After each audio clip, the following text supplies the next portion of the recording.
Professor Tolkien, I wonder if you could share your thoughts on the possibility of your works one day being brought to life on the television screen. Would that be agreeable to you? Oh, I think that would be quite agreeable, yes. I think most people agree that the books are very laborious, and unfortunately also boring, so I think a TV show version would be splendid indeed. What would please you about such a television venture? Many people apply to the ring to be the nuclear bomb, don't they? Well, I think it would be rather splendid for the character of Galadriel to be at the forefront, as the equivalent of a nuclear bomb in terms of power, you see. I think it would be jolly good to see her, as I ideally envisage her, a snooty, insufferable, smug, god-tier girl boss who is stauncher than most fellows, beats the everlasting shit out of everyone, and is the fever dream fantasy of a writer's room full of the most pussyish, hopeless cases in metropolitan Los Angeles. In terms of pacing, how would you like to see your stories play out on the screen? Stories are frankly always human stories that are always about one thing, aren't they? Death. The inevitability of death. Therefore, so reinforce that central idea, I should like a screen adaptation to involve people wandering from place to place interminably and having circular and dull conversations to instill in the viewer a very acute sense of their life draining away and having zero shits to give about the inevitability of their own death. How would you like heroism and your, shall we say, traditionally heroic characters to come across in such an adaptation for the screen? You see, I'm very much of the opinion that masculinity ought to be downplayed, and it would be better if a show set in Middle-earth featured a coachload of absolute Mary Anns. We would all be much the happier if the characters were doe-eyed, rather pretty and androgynous. I would adore to see such an adaptation for television feature a homosexual Puerto Rican actor play an elf. I think that would be rather grand.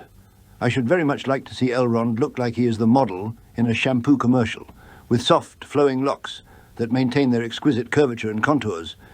Also, and I know this is rather fanciful, I should like to see an orc as a protective and compassionate father who would rather stay at home with his young family than go to war and feast on man flesh. That would be particularly powerful, I think. As for Sauron, he could be a lean, smirking young chap with long hair one moment, then a rolling sludge pile of black goo the next, and then emerge in a grand, fiery vision like a cheap, chintzy illustration you might find in a really old Bible. Yes, I should like that very much, I think.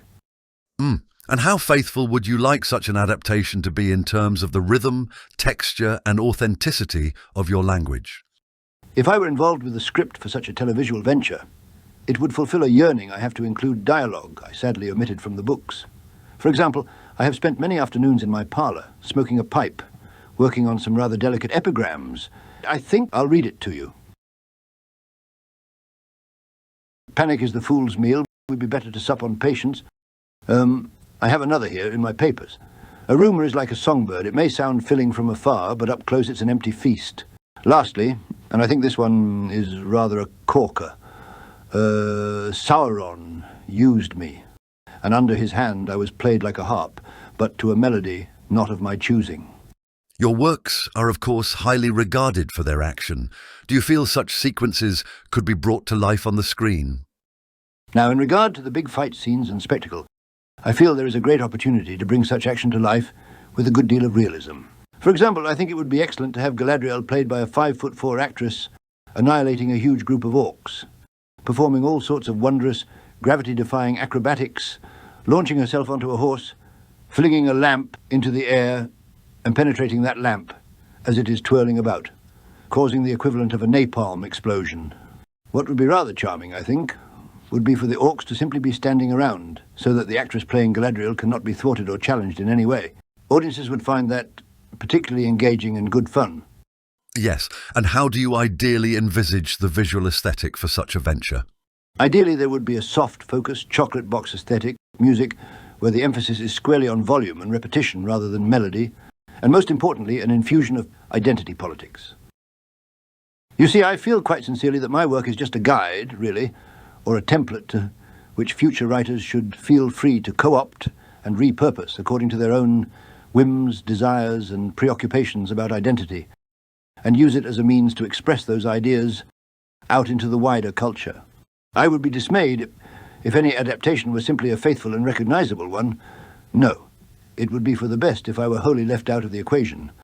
I think it's abundantly clear that an audience would relish such elements in a screen adaptation. I think there has always been too much of an emphasis on character in my works, you see. And a screen adaptation would go a long way towards divesting people of any emotional or whimsical attachments to the characters.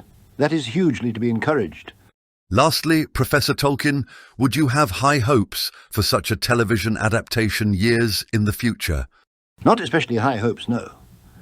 My expectation is that whoever takes on the responsibility of adapting the works, in all likelihood, not many will have really read the books with any attention.